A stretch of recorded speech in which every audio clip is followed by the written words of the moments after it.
In a world that frequently appears to be managed by mayhem and commotion, there lies a strong mystery known by the old Stoics that can change the manner in which you experience life. It's not tracked down in that frame of mind of the group, nor is it concealed in the determined pursuit for momentary joys. This mystery is the craft of dominating your own brain, a way to peacefulness and strength that emotionlessness instructs with rich straightforwardness. Today, we're plunging profound into this significant way of thinking to uncover how the emotionless lifestyle can offer you harmony, yet in addition a lucidity and versatility that stands unshaken even throughout everyday life. Storms. Go along with me as we investigate how to bridle these immortal insights to control through our cutting-edge world with the insight of the Stoics directing each step. Whether you're engaging everyday burdens or looking for a more profound feeling of satisfaction, understanding how to control your brain. The emotionless way isn't just about adapting to life, it's tied in with flourishing in it. In the event that you value what we're plunging into here, a basic free blessing I'll ask from you is to stir things up around town button. Also, trust me, you won't have any desire to avoid any piece of this excursion we're on together today. Number 1. Relinquish others' thought process. One of the most freeing lessons of emotionlessness relies on a basic, yet significant thought. The main thing genuinely inside our control is ourselves, our responses, our feelings, and our contemplations. This standard urges us to disengage from the significant burden of others' conclusions in our excursion. Today, we dig into why relinquishing others' thought process isn't simply liberating. It's an essential move towards dominating your own brain. Consider it. How frequently have you changed a choice, faltered on another endeavor, or even modified your appearance in view of what you figured others could say or think? It's a typical snare, one that can prompt a day-to-day existence driven by outside approval instead of inner conviction. Aloofness helps us to move this concentration by mooring our activities and considerations in our own qualities. We reinforce our psychological strength against the tumult of outer decisions.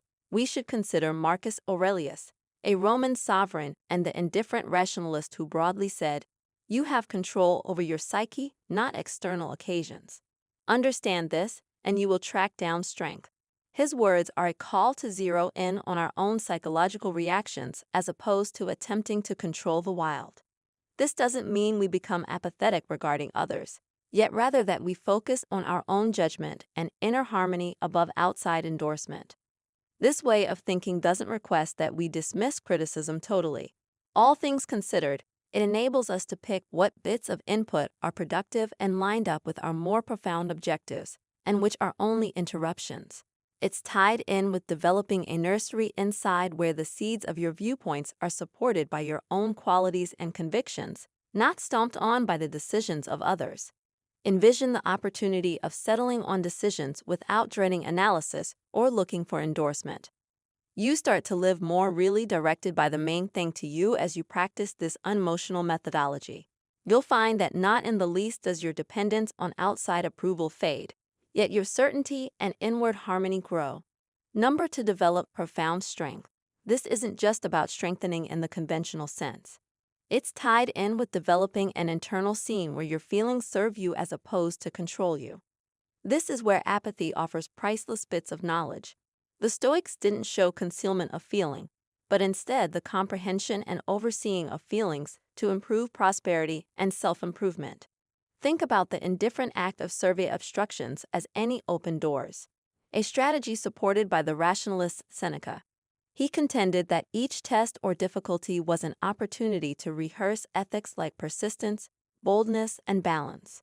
By re-examining our battles as any open doors to foster strength, we change our close-to-home reaction to them. Rather than feeling overpowered by difficulty, we can move toward it with a feeling of direction and use it as a venturing stone toward more prominent flexibility. One more key part of developing close-to-home strength is keeping a viewpoint that lines up with the real world.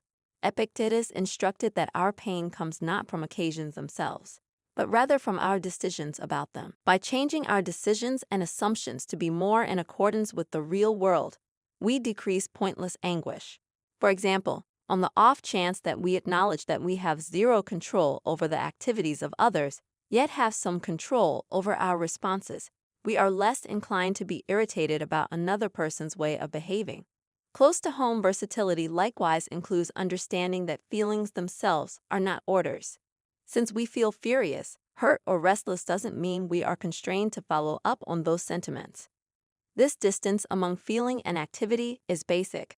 It gives us an opportunity to pick our reaction. The Stoics called this the space in which we can practice our explanation and opportunity. To upgrade your close-to-home versatility, begin by integrating day-to-day reflections and every day by asking yourself what worked out positively, what challenges you confronted, and how you answered. This act of self-reflection supports your capacity to apply unemotional standards in daily existence, slowly constructing your versatility. Presently contemplate how you can apply them in snapshots of emergency, yet as a component of your everyday daily schedule. Profound flexibility isn't constructed for the time being, however, with steady practice and an emotionless mentality, you'll end up more ready to deal with anything that life tosses your direction, getting through your encounters, yet flourishing through them. Number 3. Utilize the force of discernment. At the core of unemotional way of thinking is the significant acknowledgement that while we have no control over what befalls us, we have some control over how we see and respond to these occasions. This is the genuine force of discernment, understanding that our responses are shaped not by the actual occasions, but rather by the translations we join to them. Envision this: you're trapped in rush hour gridlock and behind schedule for a significant gathering. You can see what is going on as a calamity, a story that could prompt indignation and dissatisfaction. Substitute intensely. You could consider it to be a potential chance to stand by listening to a most loved digital broadcast or book recording, consequently recovering the time and changing a baffling encounter into a charming one. The unemotional act of discernment, the board, is tied in with picking the last option approach, effectively choosing to see conditions in a way that lines up with internal harmony and shrewdness. Epictetus, an unemotional scholar, broadly said men are upset not by things, but rather by the view which they take of them. This epitomizes the embodiment of indifferent idea on discernment. It's an update that our genuine serenity comes not from the occasions in our lives, but rather from our reactions to them. Via preparing ourselves to take on additional supportive points of view, we gain a critical proportion of command over our close-to-home prosperity. Developing this ability starts with care and mindfulness. It includes noticing our programmed considerations and scrutinizing their precision. Does this thought reflect reality? Is there one more method for survey what is going on? This act of addressing and rethinking is a type of mental rebuilding that can emphatically change our profound scene. To coordinate this into your everyday existence, begin by distinguishing circumstances where your underlying response probably won't be the most valuable. Explore different avenues regarding re-examining your considerations to rethink what is happening. This could be essentially as straightforward as deciphering and investigate at work, not as an assault on your capacities, but rather as important criticism that can spike individual and expert development.